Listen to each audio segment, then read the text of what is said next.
Chris Carter here on the Locked On Steelers podcast. It's Wednesday, and we've got Mark Kaboly from the Pat McAfee show on the line. I want to talk to Mark about a story he wrote for the show, as well as what he sees happening for the Steelers' future at quarterback. That questions about Karl Dunbar, the Steelers' defensive line coach, and the team needs draft, free agency, and otherwise. All here on the Locked On Steelers podcast. Let's get into it.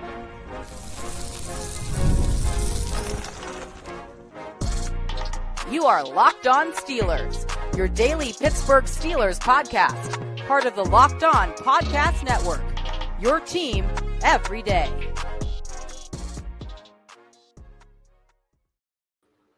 Hello and welcome to the Locked On Steelers podcast. I'm your host, Chris Carter, bringing you your daily dose of all things on the Pittsburgh Steelers. As always, you can find the show on your favorite podcasting apps and on YouTube. Like this video if you enjoy it. Subscribe to this YouTube channel to get all of your daily Monday through Friday episodes, as well as our bonus content. We thank you for making us your first listen every day, because we're your team every day. And today's episode is brought to you by FanDuel. From the first whistle to the final drive, FanDuel makes the NFL playoffs even more exciting. Right now, new customers can bet $5 and get $300 back in bonus bets if you win your first bet of $5 or more. Visit FanDuel.com to get started. As I said before, we're joined by Mark Kaboly. We know this, man. He's been on the show several times with the Pat McAfee show. Mark, how you been, man? You get to enjoy any of this offseason, or are you freezing with the rest of us out here? Oh, man, I'm just enamored by your speedy intro there. You remind me of the Micro Machines guy back in the day. I just looked his name up. His name was John Machida Jr. He's one that talks really fast. You remember Micro Machines, or is that before your time? That's before. So we've had this conversation before. That is before my time. I wasn't sure about that. Everyone calls me the twist of podcasting because I could just rattle off my beginning. Micro Machines. I remember having a couple of those Micro Machines when I was a youth. If this doesn't work out for you, Carter, you could be the new Micro Machines guy. There you go. Hopefully they're not extinct at this point. But Mark, I wanted to talk about something that you wrote, something that you've talked about a lot. And it's about the quarterback situation for the Steelers in the tension that existed between Arthur Smith and Russell Wilson. Now, this is also something we all kind of got hints about, right, during the season. There was, when Justin Fields was still the quarterback, and Arthur Smith was kind of talking about what was going on. What was your insight as far as what happened between Arthur Smith and Russell Wilson this year? Yeah, I mean, the details weren't really spelled out to me, other than those two had a somewhat difficult relationship at times. I don't know if it was anything personal or anything to that fact.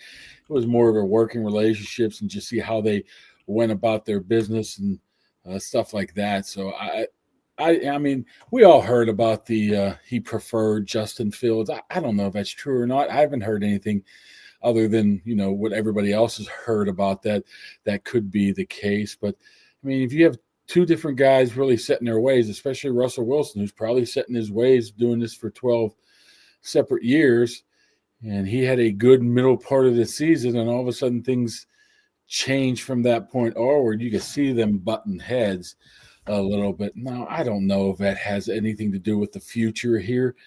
I don't know. I would imagine if there was a preference one way or another, maybe, but it all depends on the options you have too. I mean, if Russell Wilson's the only option you end up having going through this whole free agency period, you're not going to say, well, those two didn't get along very well.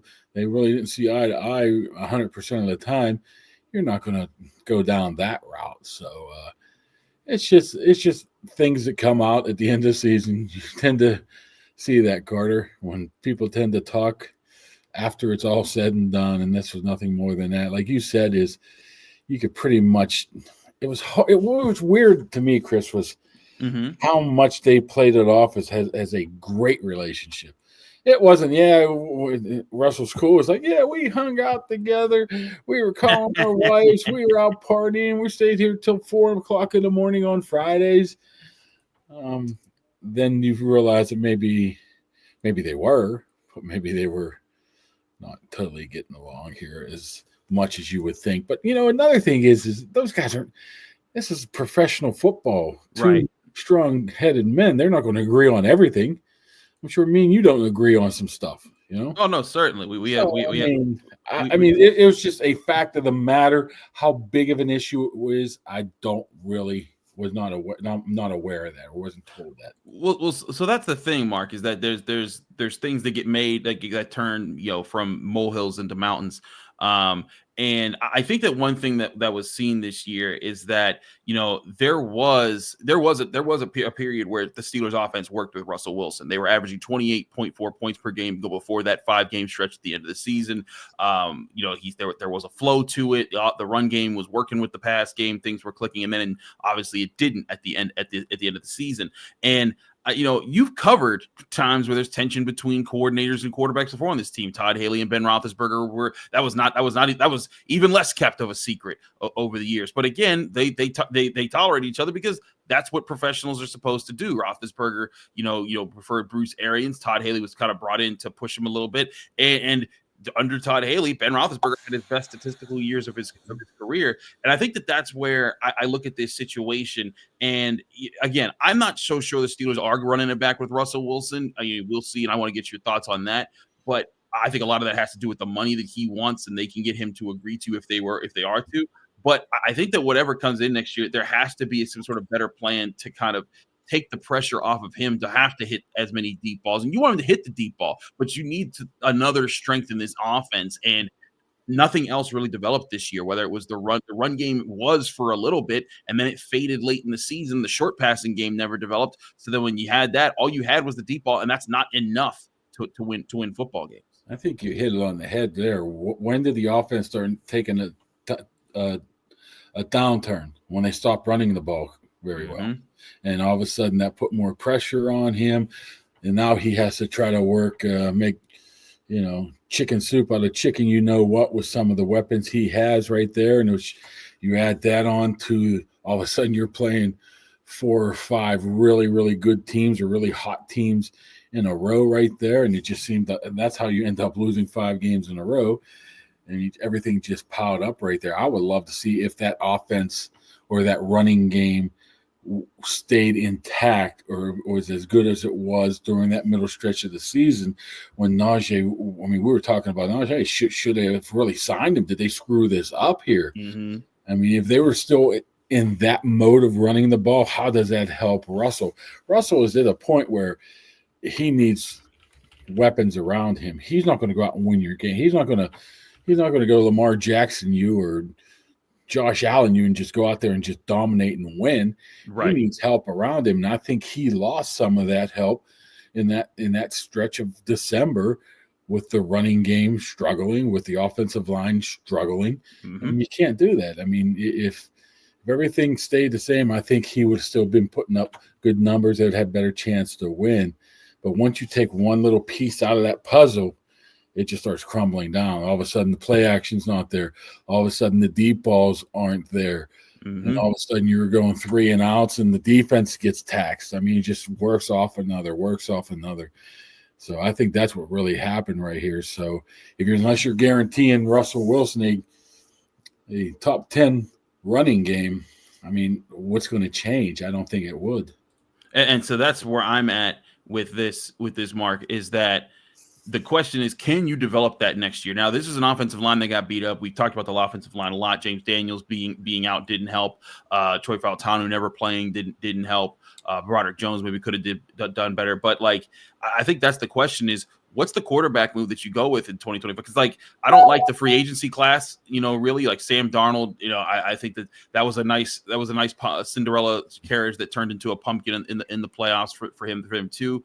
And I think if you're the Steelers, running it back with Russell Wilson and Justin Fields or one or the other with, investing more into the O-line and more into the defense might be your best play at this point so that you don't sell the farm on having to pay for somebody that's going to be not even better than what you already had. Yeah, you're in a tough position. You're not going to go out and get anybody worth a darn on free agency at quarterback unless you're just not. You're just not.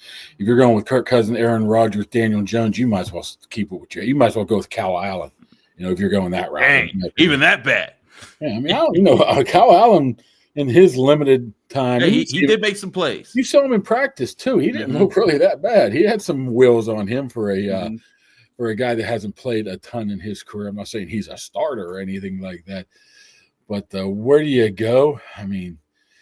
Everybody wants the definitive answer right now. Who's going to be their quarterback? You just can't approach it that way because you don't know if Justin Fields is going to get thrown $100 million by the Saints. I mean, That's a good point. hypothetically, how about if he does? Then all of a sudden, guess what? Justin Fields not here next year. How about if Russell Wilson gets thrown money somewhere else? All of a sudden, he's not here next year.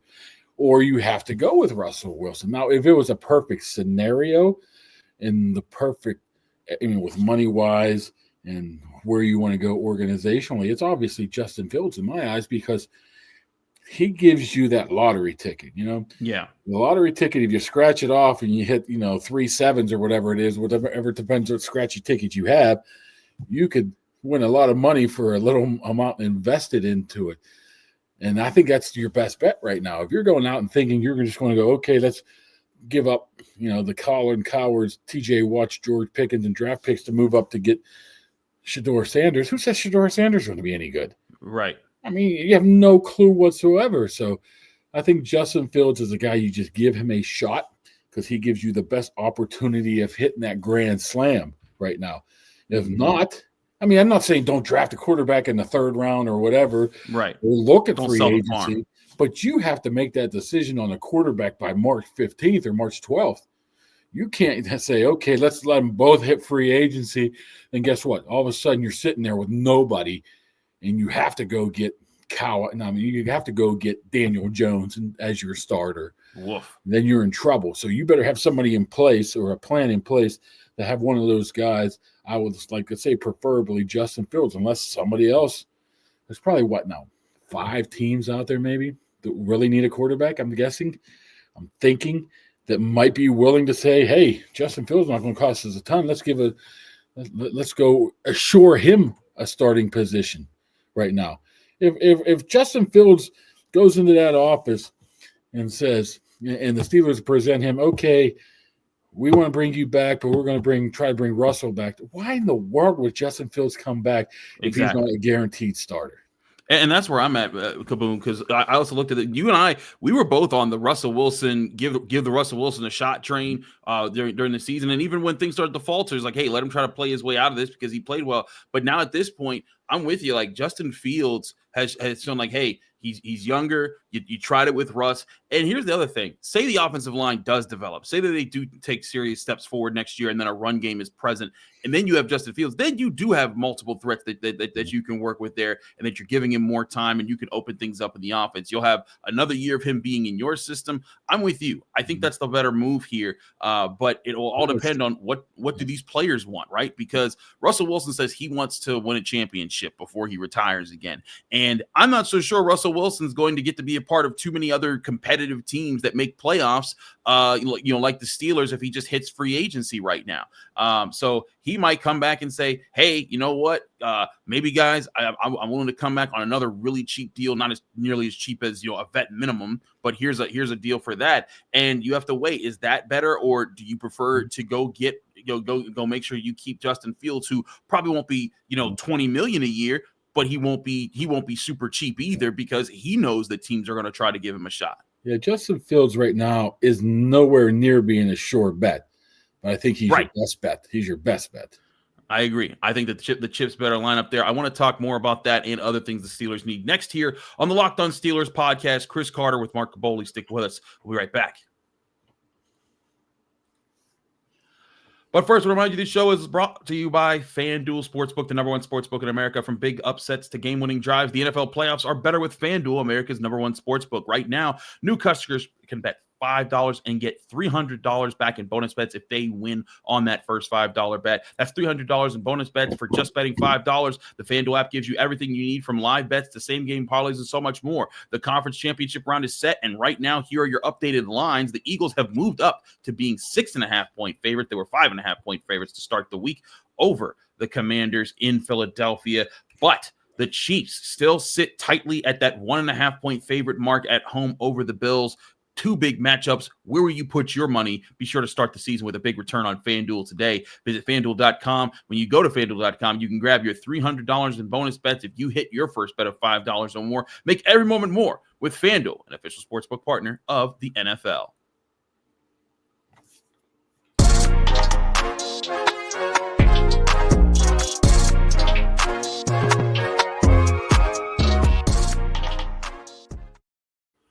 Back here on the Locked On Steelers podcast, Chris Carter, Mark Kaboly.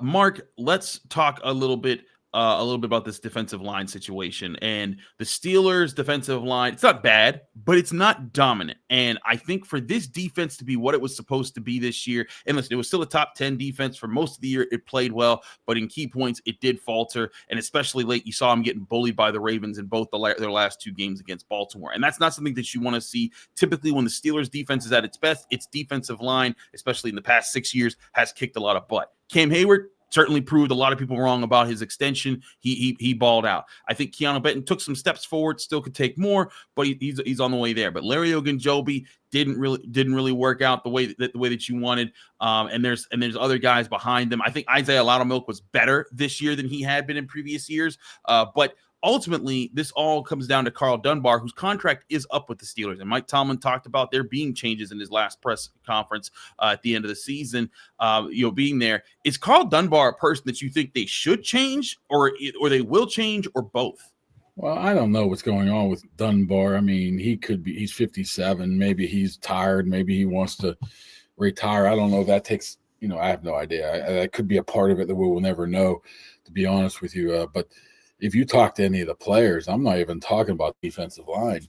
You talk to Herbie, Watt, Highsmith, you know who they tend to credit a lot of their pass rushing skills to? Karl Dunbar. Mm-hmm. So I'm guaranteeing he's getting a good big push from those 3 guys. He's just not a defensive line guy, and I think he does a lot in terms of scheming the game plan for the week too. I think it's a group of them. I think Dunbar, I think Tomlin, I think Terrell Austin are all in that room throwing things off the wall right here. So I think he's a guy you want to bring back. I wouldn't say that he's a guy that they need to get rid of just for the sake of changes. I could come up with a couple other guys over that. So I mean, I don't know. There's so many things we don't know. I mean, it's contract years, how much money, if there's somebody else out there. I mean, we don't know a lot, but if everything's equal, I think it should be just a matter of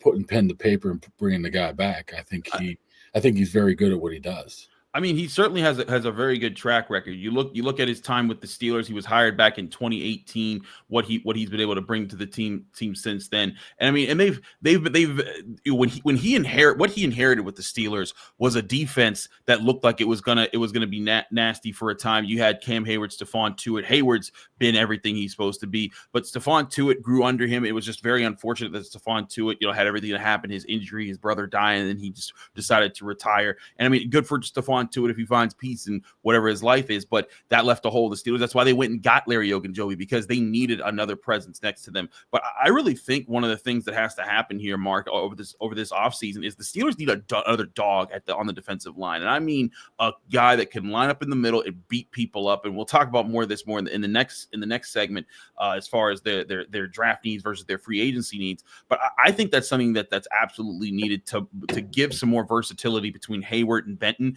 is a guy who can line up an A-gap and just kick a lot of butt up the middle of the defense, and a guy who can develop in your defense too. I think that's someone they're looking at. And Karl Dunbar, I think he has a good track record of developing guys. Isaiah Loudermilk was a 5th-round guy. He turned into a solid rotational guy.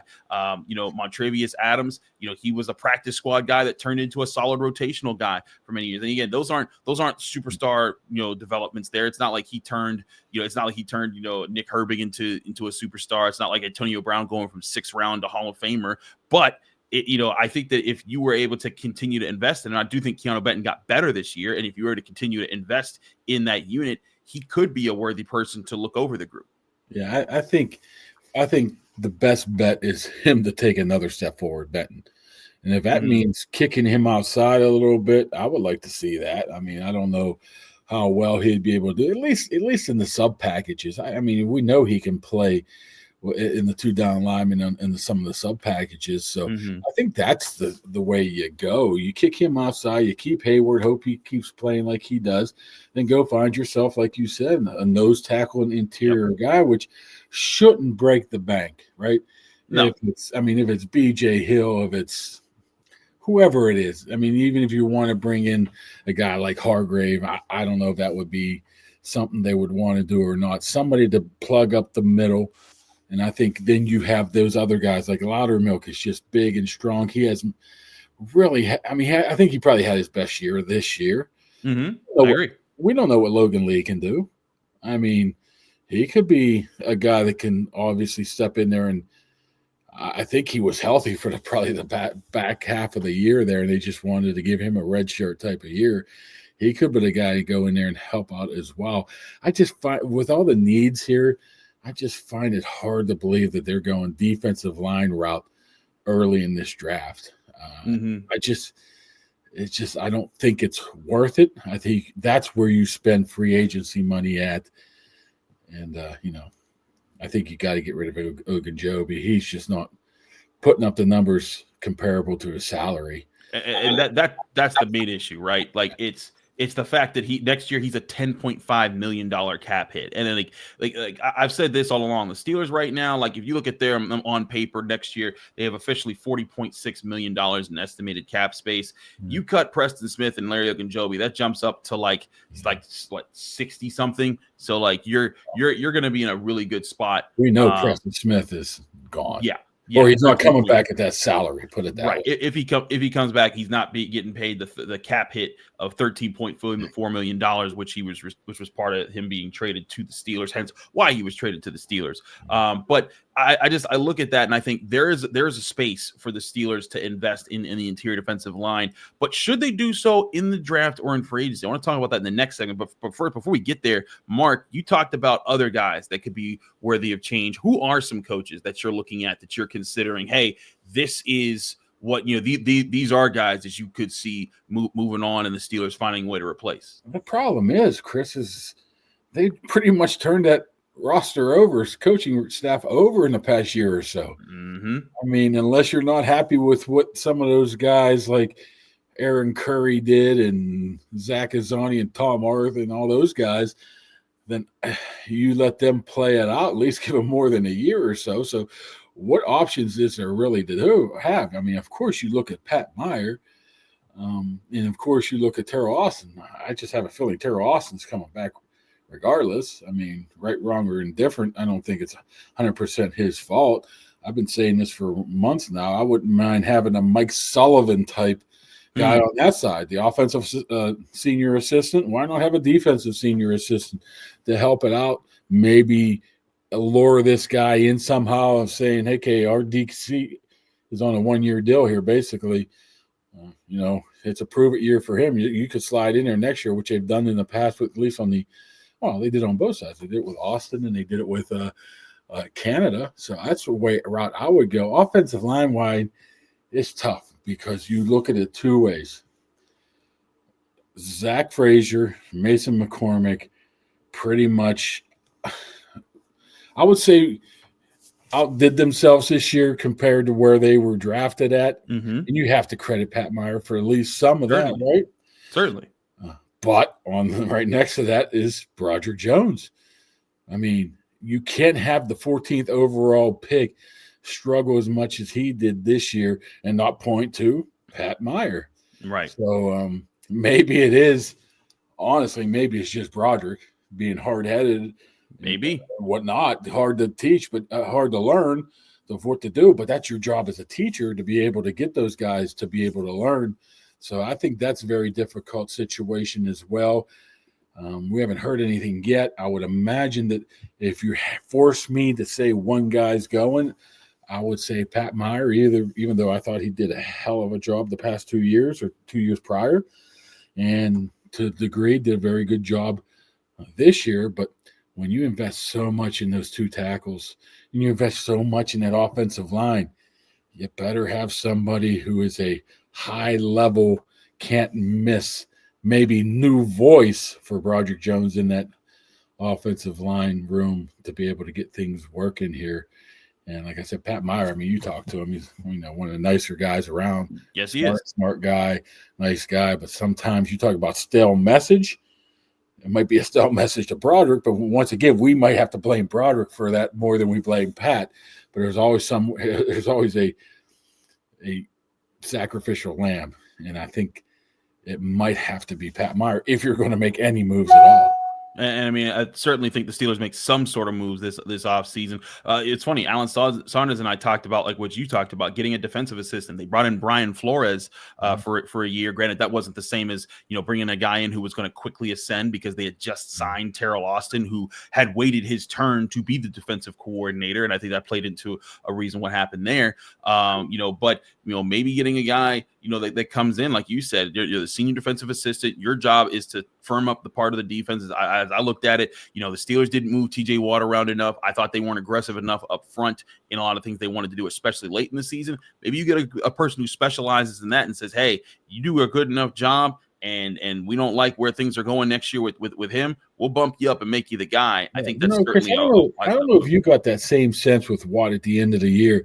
He seemed like he was a little bit frustrated with not moving around, even though part of it was because he didn't want to move around. Right. I think he's getting sick and tired of getting chipped, three guys to that side, forcing the rush wide while he's looking over here at player X, Y, and Z on his other team getting singled up constantly, moved around, maybe Myles Garrett. It almost seemed like he's saying, hey, man, help me out a little bit here. And I think that's the way I viewed it, how he was talking near the end of the year. I thought the same way. He took responsibility. He's like, look, Alex is great on his side. I'm great. Like, that's worked. Like, that's the thing. For years, it did not matter. But now it's clear teams are coming up with more and more creative ways to slow him down, to take him out of the game. And you need your best player to be making plays for you to win. So you need to switch things up there. I do think there was an acknowledgement there. And that's kind of where I thought it was peculiar how in the middle part of the season, you saw them move him around. And, against the Giants and late in that game, because they had been moving TJ Watt around, even just 4 times they moved to the opposite side. There was one time they left him on the side that he's normally on, and the Giants just forgot to check back into the protection that they had to limit him, and it led to him getting a one-on-one. He sacked Daniel Jones, stripped the ball, forced a fumble, recovered a fumble, and the Steelers won that game. And down that 5-game stretch, they did no switches of TJ Watt to the other side. That it's stuff like that, and again, like the blitz package, I covered that on Monday this week, where this is the lowest rate the Steelers have blitzed in the last 6 years. Those are things where maybe Terrell Austin, hey, you come up with the secondary plan, you call the plays, that's fine. But the upfront plan that we put together to work with what you're doing, what you want to do in the secondary, that's going to be on this senior defensive assistant that we hire, who will be your replacement if you don't get the job done this year. I think that's arrogance too with the blitzing. They really think that they can just get to the quarterback with 4. You can't get to the quarterback with 4 when they're throwing the ball in 1.9 seconds nowadays.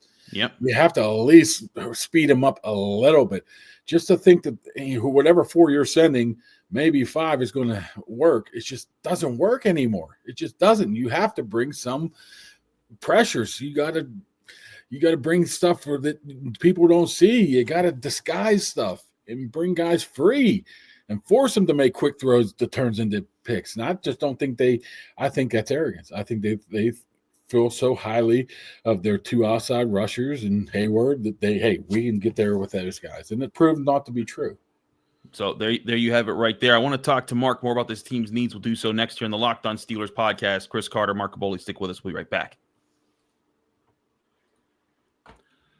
But first, I want to tell you about our new sponsor. This episode is brought to you by Talkspace. Therapy is a game changer. It can help manage stress, improve sleep, and communicate more effectively. But finding the right therapist and fitting sessions into a busy schedule can be a challenge. That's where Talkspace comes in. Talkspace, the leading virtual therapy provider, makes getting the help you need easy, accessible, and affordable. With Talkspace, signing up is simple. You can match with a licensed therapist who fits your needs, usually within 48 hours, and it's convenient. You can have sessions from the comfort of your own home and even message your therapist between appointments. Plus, Talkspace is covered by many insurance plans, and for most insured members, there's a $0 copay. It's never been easier to prioritize mental health. Therapy has done wonders to help re-examine and order my life. As a listener of this podcast, you can get $80 off your first month with Talkspace when you go to Talkspace.com/LockedOnNFL and enter promo code SPACE80.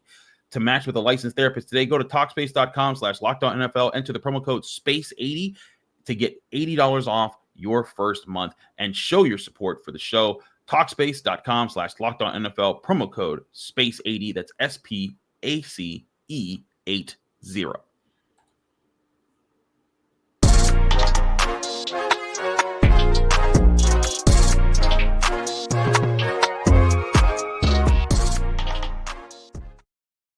We're back here on the Locked On Steelers podcast. Chris Carter, Mark Kaboly. Mark, let's talk about these teams' needs now.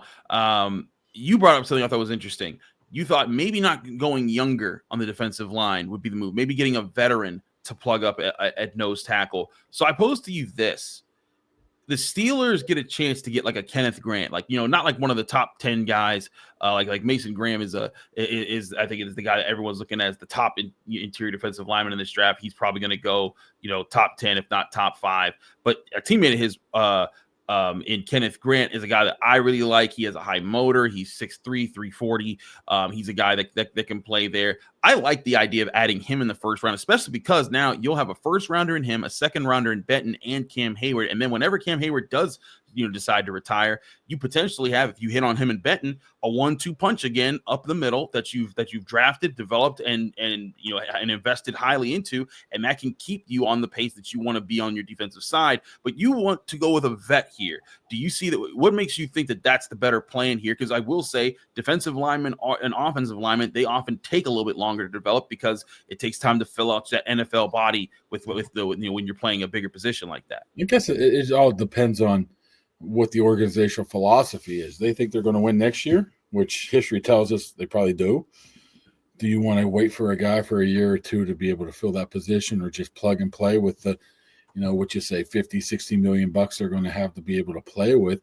I think you get more bang for your buck if you go that route. And second of all, that wide receiver position is not going to get any better. It's not. I mean, the free agency is iffy. It's either high, either T. Higgins, a ton of money, or a bunch of, maybe mid-level or guys with some issues after that. So are you going to really upgrade that, especially if you think you might be trying to trade George Pickens, plus the cornerback position? I mean, Corey Trice is nice and all, but you don't know what he can do for an entire season. We've only saw him in spurts, and he hasn't been healthy, for any of the 3-4 past years back to his college days. So I think that's where you get the most bang for your buck if you go offensive, if you go a place like wide receiver, a place like defensive back, something like that. I would probably put defensive lineman third on that list, but I keep coming back to a guy like B.J. Hill, who would be fit perfectly there, and he would probably cost you what you're paying Larry Ogunjobi, but with some production, right? Larry Ogunjobi's price tag is fine. It's just the production is not there, and you just can't have that happening right there. So I know you take into account Andy Weidel. They built out the offensive line to pretty much the max right now. I mean, I don't know how many other offensive lines in the league have 2 1s, a 2 and a 4 or whatever, who are 3 years and under coming in on their offensive line. So, they like to build from within. So another thing is those defensive linemen, and they're usually far in between in the draft. You know what I'm saying? Usually there's not a ton of them. You'll have 1, you'll have 2, then there's a big lull. I mean, I haven't dug deep enough to be able to really put my finger on it, but history tells me that's what normally is like that. So unless you're in the right position, then I think you got to go wide receiver. And I think since they're going to need a running back, and this draft is deep in running backs. It is a deep running back draft. Not deep in free agency and running backs, that you can get potentially a decent player second or third round. So a lot of people have different opinions if it's D tackle, wide receiver, running back, but I think those 3 should be the top 3 picks or the top 3 rounds. I agree. Corners a big need, and I think bigger than many people want to pronounce. I think there's a lot of people, like you said, really like Corey Trice. And listen, Corey Trice flashed at really good points, but not only do you're not sure if the 7th rounder is going to develop into the starter like that really quickly. You don't know if he'll be healthy. He missed in his entire first season, missed half of this season, and then there were other banged up injuries that you were concerned about. This team could use there, and I think it also could use a new slot corner. And that's not to say Beanie Bishop was bad, but I think that they could use a guy who can stick with guys and coverage consistently over the middle, and give them a stronger rotation in the secondary to work with. And then, like you said, wide receiver. I'm still not so sure that this team returns with George Pickens next year. And if you don't, As for Pickens, I think the free agency will determine that. If you're able to get T. Higgins, which you're probably not, if you're able to get – that's a big sweepstakes to win. If you're able to get Chris Godwin, but if you get Chris Godwin, wouldn't you want to pair with George Pickens? If you're able to acquire Devontae Adams, then I would feel much more likely to go wait till the draft, dump Pickens there, and get a couple picks, then help yourself out a lot there. But I think the first things first. You cannot do this Brandon Ayuk crap another year. No. You better have somebody in place who you know is going to be good March 15th. Yes. Or you keep George Pickens. And I think that's the thing here is that you gotta see what's out there, because whereas I think a lot of people are saying, yeah, just go sign T. Higgins. A lot of teams are going to want to sign T. Higgins right now, including the Bengals. Calvin Ridley last year, how much money did he get? A lot. They were never in on him. Right, exactly. But I think that's the thing is this year it's a little different because now wide receiver is one of those positions, and I think you they got their linebacker room set. They don't need to go really get anybody unless they cut somebody there. I think if there was a corner out there, I could see that as being a position that maybe they chase a little bit in free agency if they feel like, hey, we got the young guy in Joey. Let's get an experienced guy to pair with him so that he'll be good for the next several years. I think Byron Murphy is a guy that I like that coming out of the draft. And I think he's played well for the Vikings. But again, that's going to cost you money. And if that's costing you money, that's taken away from the money that you're going to invest at getting a top tier wide receiver. So I'm with you in that. You got to pay quarterback something more than $1.2 million. Exactly. And so that's the thing is that, look, when they cut Smith and Ogunjobi, which we expect them to do, they're going to have upwards of $60+ million in cap space. They're going to have some answers there, and they'll probably have even more because they'll probably make other moves there. But that money gets tied up really fast when you start signing big names. So the question is, where do those big names come from? That could very well determine what they prioritize. That will determine what they prioritize in the draft. This is what, honestly, though, you can sit there and complain, not you, but in general, about what Omar has been able to do. I 1,000,000% trust this time of the year of Omar being able to find somebody, offer him something, a contract where he will accept it as well. Other than that Ayuk, which really, really wasn't his fault. Mm-hmm. If Brandon Ayuk wanted to get traded here, he would have been traded here. You can't force a guy to be traded here. Right. Now, you can blame him for potentially waiting too long, but if there's somebody out there, you go out there and you go get him and you try to convince him, along with Mike Tomlin. That's what people don't want to talk about. You got Omar Khan doing the business side of it and Mike Tomlin coming in and swooping and saying, we want to play for Mike Tomlin. That has a lot of pull.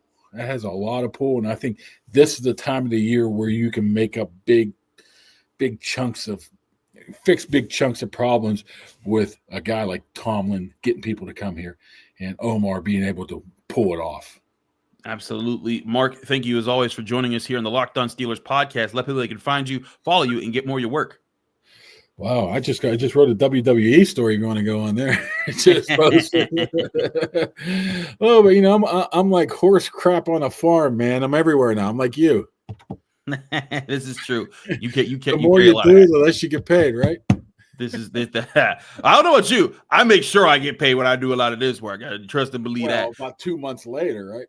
Yeah, that's very true. He's Mark Kaboly. Get him on the Pat McAfee show. Follow him at Mark Kaboly on X and everywhere else. Mark, thanks for joining us here. I'm Chris Carter. You can follow me on Twitter, Instagram, Blue Sky, TikTok, all the social medias at Carter Critique. It's always the same handle. You can read my work in the Pittsburgh Post-Gazette, post-gazette.com. You can find me here every Monday through Friday on your favorite podcasting apps and on YouTube on the Locked On Steelers podcast. Like this video if you enjoyed. Subscribe to this channel to get all of those daily episodes. Back tomorrow with more on your Steelers right here on the Locked On Steelers podcast.